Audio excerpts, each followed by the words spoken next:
Reka turamutse mwebwe mwese bakunzi ba PITV aho muri hose kwisi, abari mu Burundi, abari muri Afrika, abari Buraya, Amerika, ndetse ahantu hose woba uri udukurikira 5 kuri 5. Turakuramukije kandi tunabashimira cyane ukuntu mubandanya mutwitorarika mu kudukurikira no gusangiza ibiganiro byacu. Nuko rero uyu munsi turi kumwe n'umutama, muramubona imbere zanyu, imbere y'ivyuma byanyu. Uwo nawe akaba agiye kutubwira byinshi kubijanye n'ubuhinga abantu bafise ubumuga bwo kutabona ukuntu bashobora gusoma, aho turi mu iterambere benshi basoma kandi bakaronka n'amanota meza gusumba n'abasanzwe bafise badafise ubumuga bwo kutabona. Reka rero ndamuramutse kugira ngo tubashe kumenya byinshi. Ndakuramukije cyane mutama. Murakoze cyane menyesha amakuru. Ego jewe nitwa Habimana Albert, mu buzima bwa minsi yose ndumwigisha. Ndumwigisha kw'ishure shingiro ya Mirango ya mbere aho bita ku France. Rero iryo shure ni shuri ry'akarorero, ishuri rikurikirana abana bagendana ubumuga.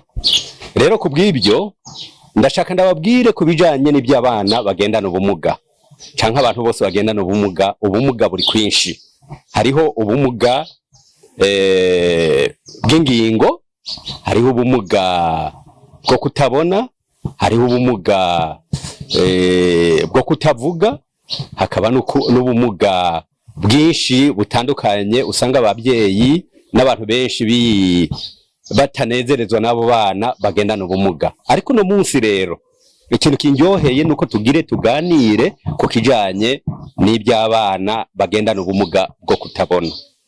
Ego umwana agendana ubumuga ni umwana nk'abandi, kuko kenshi na kenshi iyo umubyeyi afise abana 4 hakabamo umwana umwe agendana ubumuga, wewe usanga uvuga ati ngo mfise abana 3 ngo na wa wundi w'ikimuga. Iryo jambo ryo kuvuga ngo umuntu ni kimuga, iryo jambo twararisezereye. Ubu muri kino gihe twaragize amahirwe, harabaho ishirahamwe ryitwa Handicap International. Rero iyo yaratwigishije cyane ukuntu dushobora kuba tworera abana bagendana ubumuga butandukanye.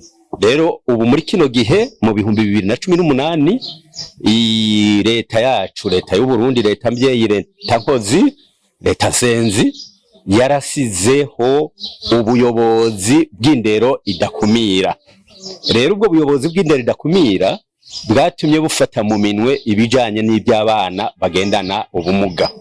Rero muri kino gihe abana bagendana ubumuga bose baremerewe kwiga kw'ishure iryo ariryo ryose.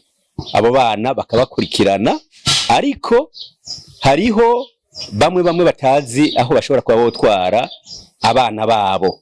Tuvye nk'umwana atabona urashobora kumujana kw'ishuri ry'Igihanga cyangwa ku mashuri kw'ishuri riri Gitega, uwo mwana akabasha kwiga hamwe n'abandi bana.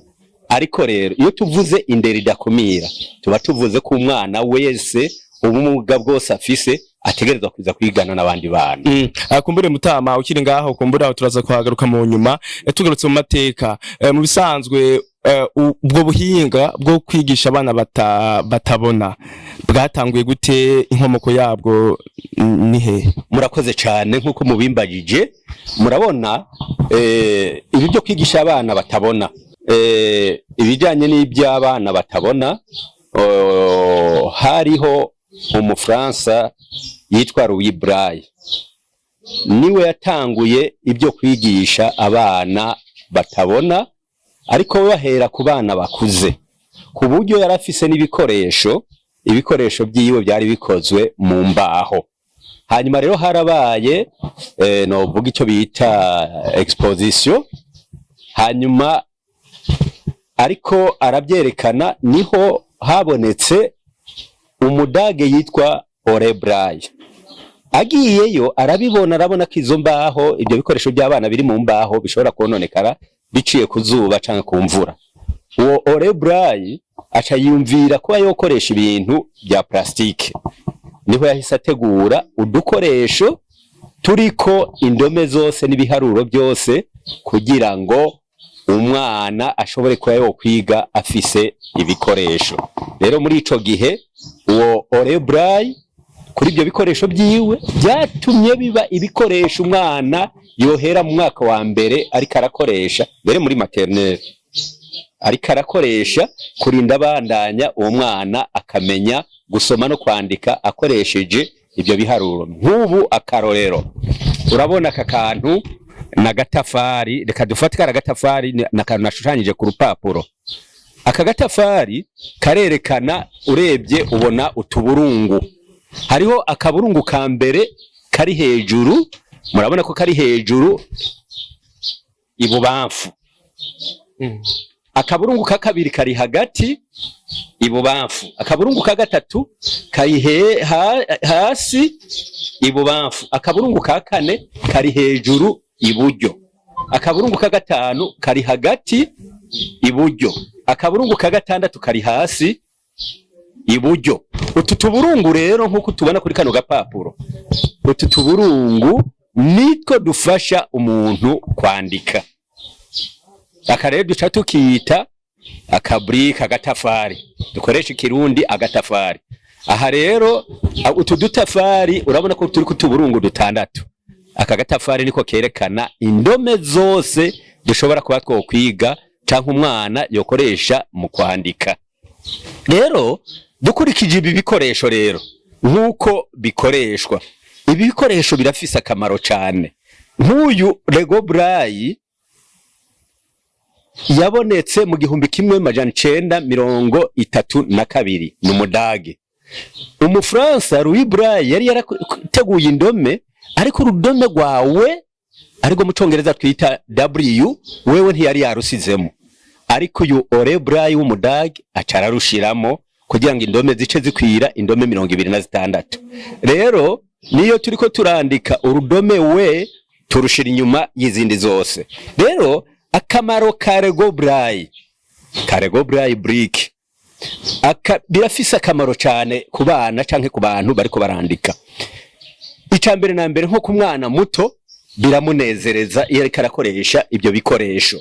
Ica kabiri, gutera imbere mu by'ubwenge, umwana bica bituma atera imbere mu by'ubwenge. Ikigira gatatu, guhimbagwa canke kugira gute kuryoherwa ku mwana, umwana araryoherwa. Igikurikira, kumererwa neza mu mubiri, umwana iyo ariko aradukoresha yumva mu mubiri agize gute, amerewe neza cane. Hanyuma ikindi naco arico canyuma, mu kibano, mu kibano afise ibyo bikoresha akoresha, no mu kibano haraba umunezero udasanzwe. Rero kubijanye n'izi nyandiko, nukuri ni ibintu binejereje cyane kubona ubu umwana atabona, afise ubumuga bwo kutabona, aja mu ishure akandika agasoma. Ibyo ni ibintu binejereje cyane, kandi urumva ko twatewe iteka ubu n'igihugu cyacu. Ubushikiranganji bw'indero bukaba bwaremeyeho gushaho ubuyobozi bukurikirana abo bana bagendana ubumuga ubwo ari bwo bose. Ego tukiri muri ayo mateka nyene uratubwiye ukuntu ababitanguje uko bagiye barabigenza. Tugarutse ngaha mu Burundi, umenya iyo systeme yo kwigisha abana bafise ubwo bumuga yatanguye ryari? Ego murakoze cyane. Iyo systeme yatanguye kera, si menye umwaka nk'igihanga, ni ibintu byatanguye kera. Kuko igihanga ubu hariho abantu bakuze bamaze no gusohoka bandika, kandi harimo n'abasigura ijambo ry'Imana bakoresheje Bibiliya bijanye n'iyi nyandiko. Mbo n'ishuri ry'Igitega rirahari, gusa dukurikije mu bushikiranganji nuko ubu mu 2018 niho umuyobozi yarashinzwe indero muri meri ya Bujumbura, ubu akaba niwe muyobozi mukuru ashinzwe gukurikirana ibyo bagendana ubumuga. Byabaye mu 2018. Ubu niho muri ministeri ubu umwana wari we wese, ari naco gituma n'abakora ibibazo bya leta ubu babategurira ibibazo nk'abandi bana, nk'abakoze mu mwaka w'icenda ubu barakoze ikibazo ca leta, abarangiza amashuri yabo yisumbuye barakoze ikibazo ca leta muri izi nyandiko, kandi no muri kaminuza ubu benshi barahejeje. Nk'ubu hariho abasore babiri bahejeje kuri Université d'Irak, hariho uwundi mukobwa n'uwundi musore baheruka kuheza kuri iyi universite ya Hope nabo barahejeje, urumva ko ari ibintu bimaze igihe gusa nuko ntibuka umwaka baherejeko. Mbega birakunda aho abafise ubwo bumuga bigana n'abashobora kubona? Neza cyane. Bigenda gute rero mu gutanga ivyigwa canke kugira ngo basome? Murakoze cyane. Hariho abigisha bigiye ibijanye n'izi nyandiko. Abo bigisha rero bo barakurikirana abo bana bakabandikira, hariho impapuro bakoresha zabo, bakagira n'agakaramu kabo gasongoye, kuko bo mu kwandika bahera mu bubamfu baja mu buryo. Hanyuma iyo yuburuye ahindukije, noneho muri ico gihe asoma nk'umwana, nk'ukundi mwana ariko arasoma mu gitabo, nawe niko asoma akora kutuburungu, agatamenya indome aba ariko arasoma. Ubu rero abana bagendana ubumuga bwo kutabona barigana n'abandi bana neza cyane, atangorane zihari. Murakoze. Turumva yuko rero hamaze kuba akarusho kuva iyo system itangwe mu Burundi. Mbega ingorane rero bahura nazo mu buzima busanzwe naho baba baraciye ku ishuri niziye? Ingorane bahura nazo sintwo kwanka kuzivuga. Ibikoresho ni bike bigatuma abo bana ibikoresho iyo batabibonye byose, kandi niyo bumvirije ku bigo baba ariko by'amashure, urumva ko abayobozi b'amashuri bavuga ati turakeneye abigisha benshi b'abahinga, kandi turakeneye n'ibikoresho byinshi. Biratuma abana kubera ibikoresho bakoresha bike bafise, kandi ugaca usanga no mu gukora ntibariko baranyarutsa kuko ntibagenda cyane nk'abandi, ariko uwo mwigisha baba ari kumwe abakurikirana, bigatuma abo bana bagenda ku buryo usanga bakoze igikorwa cabo mu mwanya ububereye. Ku bwawe umaze ubimenyereye cyane, urabona hokogwa iki kugira ngo izo ntambamyi zishobore kuva? Ego ico twoje kosaba abavyeyi bofata abana babo bagendana ubumuga bwo kutabona, ntibabanyegeze mu mazu, abana babazane, abana baje ku mashuri kwiga abandi bana. Cyo turagisaba cyane. Ikindi nacyo turasaba ego bandikanteri abazone bashefu kati no mu zindi ntara abashefu b'amasekiteri, abakuru b'imitumba nabo nyene bo imiriza ababyeyi gusa abantu bagenda mu bibuga bwo kutabona, kugira ngo abo bana bazane.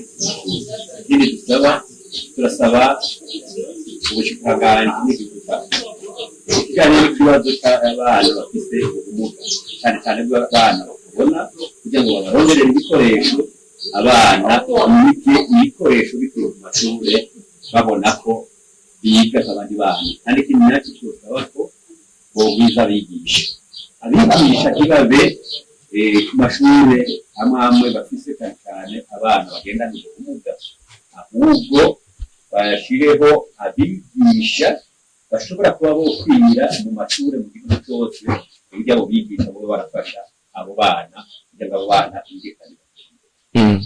Reka rero tubashimire cyane Mutama, twizera yuko n'ikindi gihe nitwabakenera muzoshobora kwitaba akamo kacu kugira ngo tuganire byinshi narirya isi iguma itera imbere muri ibi na biriya. Murakoze cyane kuba mwatwizeye uno munsi, mukaba mwatwakiriye dutanze ikiganiro nk'iki, nibaza ko ikiganiro kizogera kure gifashe benshi, kandi natwe kidufashe. Reka dusabe Imana ikomeze tujye imbere, byose bibe kukuza ku izina rya Yesu. Reka ndabashimira namwe mwese bakunzi ba PITV, mushobore gusangiza kino kiganiro n'abandi kugira ngo benshi bashobore kunguka kuri izi mpanuro duhawe na Mutama. Mwari kumwe na Moise Ndayiragije. Bye bye naho butaha.